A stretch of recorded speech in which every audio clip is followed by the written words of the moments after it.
एक लड़की अपने फ्लैट की बालकनी में बैठी और मेरे फ्लैट की बालकनी की तरफ देख रही थी। पहले तो मुझे लगा ये कि मेरी गलतफहमी है, पर कुछ ही दिनों में ये गलतफहमी भी दूर हो गई। मुझे तो एक पल में अपना प्यार मिल गया हो, जिसका मुझे बरसों से इंतज़ार था। अब हम दोनों रोज़ बालकनी में बैठते और घंटों हम वो करते जिससे हमें सुकून मिलता। इससे पहले कि आप कहानी में खो जाएं, मेरे चैनल को सब्सक्राइब कर लीजिए। तो चलिए स्टार्ट करते हैं। ये कहानी सुरेश की है, जो कि गांव से शहर काम की खोज में आता है। यहाँ पर उसे एक अच्छी नौकरी मिल जाती है, परंतु उसके जीवन में अभी भी खालीपन है। रोज़ ऑफिस से घर और घर से ऑफिस आता, खाता पीता और सो जाता। ये कोई ज़िंदगी है? यही सोचता रहता। उसके पास इतना टाइम नहीं था कि किसी लड़की से मिलता, उससे दोस्ती करता और उसके संग टाइम स्पेंड करता। एक दिन वो अपनी बालकनी में बैठा हुआ था। शाम के 5 बज रहे थे। सामने देखता है कि बालकनी में एक लड़की बैठी हुई है, जो उसको देखकर मुस्कुरा रही है। उसके काले लंबे घने बाल हैं, मदहोश करने वाली आंखें हैं और एक ऐसी मुस्कुराहट जिस पे हर कोई फिदा हो जाएगा। पहले तो उसे विश्वास ही नहीं हुआ कि वो लड़की उसे देख रही है, परंतु 2-4 दिन में उसकी ये गलतफहमी दूर हो जाती है। वो देखता है कि वो लड़की ठीक उसी समय वहाँ पर बैठती है और उसकी तरफ मुस्कुरा कर देखती है। अब तो सुरेश के बदन में बिजलियाँ कौंधने लगी। उसे विश्वास ही नहीं हो रहा था कि कोई इतनी खूबसूरत लड़की उसे मिल जाएगी, जिससे उसे सच्चा प्यार हो जाएगा। सुरेश को तो पहली नज़र में ही उससे प्यार हो गया था। दिक्कत ये थी कि वो फ्लैट वहाँ से थोड़ी दूरी पर था, जिससे उसका चेहरा उतना साफ नहीं दिखाई दे रहा था। अब वो बेचैन होने लगा। उसकी झलक पाने के लिए वो ऑफिस से जल्दी घर आता और ठीक 5 बजे बालकनी में अपनी चेयर डालकर बैठ जाता। उसका इंतज़ार करता। थोड़ी ही देर में वो आती और अपनी जुल्फ़ों को लहराती, मुस्कुराती और चाय पीते हुए उसकी तरफ देख। सुरेश अब अपने ऊपर काबू नहीं कर पा रहा था। उसे बेचैनी हो रही थी। उसने तो उस लड़की के साथ, जिसका उसे अभी तक नाम भी नहीं पता था, सारे ख्वाब देखने स्टार्ट कर दिए। अपनी सारी ज़िंदगी वो उसी के साथ बिताएगा, उसने ये डिसाइड कर लिया था। ये बात वो किसी को बताना नहीं चाहता था, लेकिन उसके हाव भाव से उसके दोस्त ने उसे पहचान लिया और उसकी टांग खींचते हुए कहा, क्या बात है, आजकल तो तुम बड़े अकेले अकेले गुमसुम से रहते हो, अकेले में मुस्कुराते हो, कभी बड़बड़ाते हो। इस पर सुरेश कहता है, ऐसा तो कुछ नहीं दोस्त, मुझे बता दो, दोस्ती में कुछ छुपाते नहीं हैं। इस पर सुरेश कहता है, मैं बताऊं क्या, मुझे तो बरसों का प्यार मिल गया है, पर ये प्यार एक तरफा है कि दोनों तरफ बराबर की आग लगी हुई है, ये मैं नहीं समझ पा रहा। इस पर दोस्त कहता है, कौन है वो लड़की, हमें भी तो मिलवाओ। सुरेश कहता है, ठीक है, आज बालकनी में 5 बजे तुम भी आ जाना। उसका दोस्त आता है और बेसब्री से दोनों बैठकर इंतज़ार करते हैं। दोस्त कहता है, इंतहा हो गई इंतज़ार की, आई ना कुछ खबर तेरे यार की, और ज़ोर से हंसने लगता है। इस पर सुरेश कहता है, तुम मेरी टांग मत खींचो, बैठो, थोड़ा इंतज़ार करो, आती ही होगी। तभी सामने की बालकनी में रेड कलर का सूट पहनकर एक लड़की आती है। आज तो वो बला की खूबसूरत लगती है और उसे देखकर सुरेश कहता है, मेरा दिल तो मेरे काबू में नहीं है, वो इतनी खूबसूरत है, बताओ मैं क्या करूं। उसका दोस्त कहता है, यार तुम सच कह रहे हो, ये लड़की वाकई बहुत खूबसूरत है। इस पर सुरेश कहता है, ये लड़की नहीं, ये तुम्हारी भाभी है, तमीज़ से बात करो। उसका दोस्त कहता है, हाँ भाई हाँ, भाभी जी तो बहुत सुंदर है। और वो हंसने लगता है।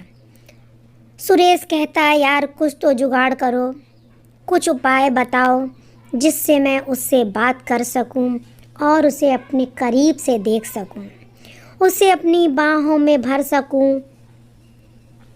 तब उसका दोस्त कहता है, 1 मिनट रुको, मैं अभी आता हूं। अंदर से जाके वो दूरबीन लेकर आता है और उसे देकर कहता है, दोस्त ले, इससे तू देख ले, भाभी जी तुझे बहुत करीब से देखेंगी। सुरेश दूरबीन से उसको देखता है। वाकई वो इतनी खूबसूरत है कि शब्दों में बयां नहीं किया जा सकता है। सुरेश को लग रहा था कि वो बस उसके पास पहुंच जाए, उसका हाथ पकड़े और उससे घंटों बातें करे, उससे कहे कि तुम इतनी खूबसूरत हो। पर ये सब काश काश और काश में ही रह जाता है। थोड़ी ही देर में वो लड़की बालकनी से अंदर चली जाती है। जैसे ही सुरेश कहता है, एक बार पलट जाओ, तभी वो लड़की मानो ये सुन लेती हो और वो पलट जाती है। सुरेश के तो होशो हवास खो जाते हैं, वो तो मदहोश हो जाता है। कहता है कि अब तो मैं इस लड़की से मिलकर ही रहूँगा, चाहे कुछ हो जाए। उसके दोस्त को उसकी हालत देखकर उस पर तरस आ जाता है और वो कहता है, थोड़ा सब्र करो, जल्दी ही मैं कुछ व्यवस्था करता हूँ। सुरेश कहता है, अब तो ऐसा लग रहा है कि जैसे मेरे दिल पर मेरा काबू ही नहीं है। बस उसे देखने की चाह में ही जिंदा हूँ। एक बार उससे बात कर लूँ, उसे अपने दिल का हाल बता दूँ तो मुझे सुकून आ जाए। उसका दोस्त उसकी ये हालत देखकर कहता है कि क्यों ना हम डिलीवरी बॉय बनकर उसके यहाँ चलते हैं और पता करते हैं कि उसके मन में भी वही है जो तुम्हारे मन में है। पहले तो सुरेश घबरा जाता है, फिर कहता है, यार प्यार किया तो डरना क्या, रिस्क तो लेना ही पड़ेगा। दोनों अगले दिन छुट्टी लेते हैं और प्लान करते हैं। अगले ही दिन वो उस लड़की के फ्लैट की तरफ निकल पड़ते हैं। उनके हाथों में एक सिलेंडर होता है और उसके दरवाजे पर जाकर डोर बेल बजाते हैं। एक व्यक्ति बाहर निकलता है। वो कहता है, क्या हुआ? इस पर सुरेश तो घबरा जाता है। उसका दोस्त कहता है, हम सिलेंडर देने आए हैं। इस पर वो व्यक्ति कहता है, हमने तो कोई सिलेंडर बुक नहीं किया है।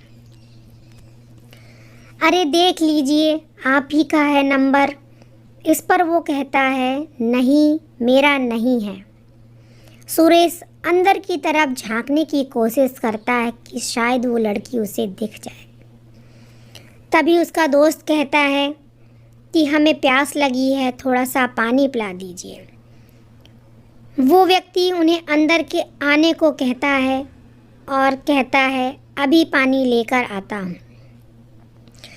तभी सुरेश देखता है कि वो लड़की उधर से आ रही होती है। उसे देखकर तो वो भौचक्का रह जाता है कि जितना सोचा था, देखा था, उससे वो लाख गुनी ज़्यादा सुंदर है। उसके सुंदरता को बयां नहीं किया जा सकता है। काले लंबे कमर तक बाल, आँखों में काजल, काली बिंदी छोटी सी माथे पर, हाथों में चूड़ियाँ, इतनी सुंदर कि जैसे कोई अप्सरा धरती पर उतर आई हो। सुरेश को बहकता देखकर उसका दोस्त उसका हाथ पकड़ लेता है। तभी वो व्यक्ति आता है और कहता है, अरे प्रिया बेटी, किधर जा रही हो? कितने बार कहा है कि अकेले बालकनी में मत जाओ, वरना तुम्हें चोट लग जाएगी। वो लड़की कहती है, मामा जी आप भी ना, मेरी आंखें नहीं हैं तो क्या हुआ, मैं इसके चप्पे चप्पे से वाकिफ़ हूँ। और ये कहकर वो बालकनी में चेयर पर बैठ जाती है। मैं तो ये सुनकर हक्का बक्का रह गया कि उस लड़की की आंखें ही नहीं हैं। नाम कितना सुंदर है, वो कितनी सुंदर है, भगवान ने उसके साथ ऐसा क्यों किया। एक पल भी में मानो जैसे कि सब कुछ थम सा गया हो। उसका दोस्त कहता है, अच्छा हम चलते हैं, गलत फहमी हो गई थी। वो सुरेश का हाथ पकड़ता है और बाहर की तरफ खींचता है। सुरेश ना चाहते हुए भी बाहर की तरफ चला जाता है।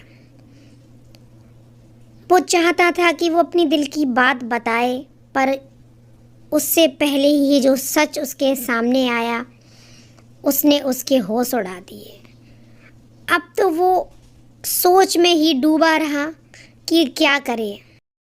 घर आकर उसका दोस्त कहता है, अरे छोड़ो यार, कभी कभी हमें गलतफहमी भी हो जाती है। और वो कौन सा इतनी भी खूबसूरत है। इस पर सुरेश तो कुछ बोलता नहीं और अपने रूम में जाकर लेट जाता है। 2-3 दिन तक यही सिलसिला चलता। एक दिन उसके दोस्त ने कहा कि यार तुम भी इतनी चिंता बेकार में ही कर रहे हो, जाने कितनी लड़कियां आती हैं और चली जाती हैं, और वो तो फिर अंधी है। इस पर सुरेश कहता है, उसकी आंखें ही तो नहीं हैं, मैं उसकी आंखें बन जाऊंगा, ज़िंदगी भर उसका साथ निभाऊंगा। मैं उससे इतना प्यार करता हूँ कि मैं तुम्हें बता नहीं सकता हूँ। उसके बिना मैं जीवन की कल्पना भी नहीं कर सकता हूँ। उसका दोस्त कहता है, तुम पागल हो गए हो, तुम उस अंधी लड़की के साथ अपना जीवन कैसे बिताओगे? अभी नया नया प्यार है, गरम खून है, इसीलिए तुम ये सब बोल रहे हो।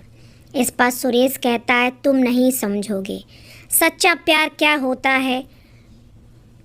तुम्हें प्यार हुआ हो कभी, तभी तो तुम समझोगे। वो जैसी भी है वो मेरी है। मैं कल ही जाके उसके मामा से बात करता हूँ। तुझे साथ में चलना है तो चल, वरना मैं अकेले ही बात कर लूँगा। सुरेश को लाख समझाने पर भी वो नहीं सुनता है। उसका दोस्त थक हार कर उसका साथ देने के लिए तैयार हो जाता है। अगले ही दिन दोनों उसके घर पहुंचते हैं। उसका मामा कहता है, फिर तुम लोग आ गए, मैंने तो कोई सिलेंडर बुक नहीं किया है। इस पर सुरेश अपना परिचय देता है और उन्हें पूरी बात बताता है। उसके मामा कहते हैं, इसमें प्रिया की कोई गलती नहीं, जो भी उसे देखता है और पहली नज़र में पसंद कर लेता है।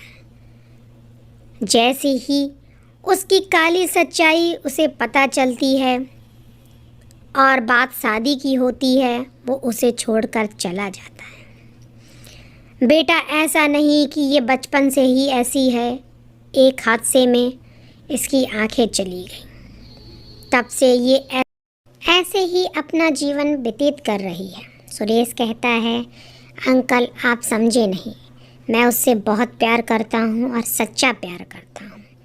ये सुनकर प्रिया आती है और गुस्से में उससे कहती है कि तुम सब एक जैसे होते हो, तुम्हें किसी से प्यार नहीं है, सिर्फ तुम ये दिखावा करते हो। इस पर सुरेश कहता है, तुम कुछ भी कर लो, कोई भी परीक्षा ले लो, मैं सबको पास कर लूँगा, मैं तुमसे शादी करना चाहता हूँ।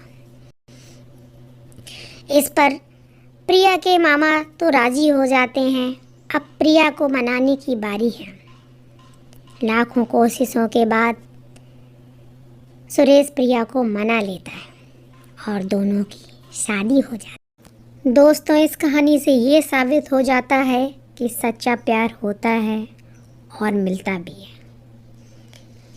आप अगर शिद्दत से किसी को चाहते हैं तो सारी कायनात उसे तुमसे मिलवाने की कोशिश करती है और अंत में जीत सच्चाई की होती है। प्यार हमेशा जीतता है।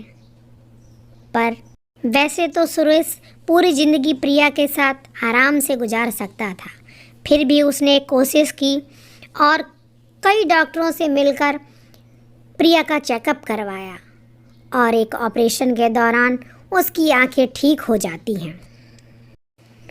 आज ये साबित हो चुका है कि सच्चे प्यार करने वालों की तो भगवान भी सुन लेता है। दोस्तों, प्यार में बहुत ताकत होती है। मरे हुए इंसान को भी जिंदा कर सकते हैं और जिंदा इंसान को मार भी सकता है। तो आज की कहानी आपको कैसी लगी? अगर ज़रा सी भी अच्छी लगी हो तो लाइक, शेयर और कमेंट ज़रूर करें। मिलते हैं नेक्स्ट वीडियो में, तब तक के लिए जय श्री राम।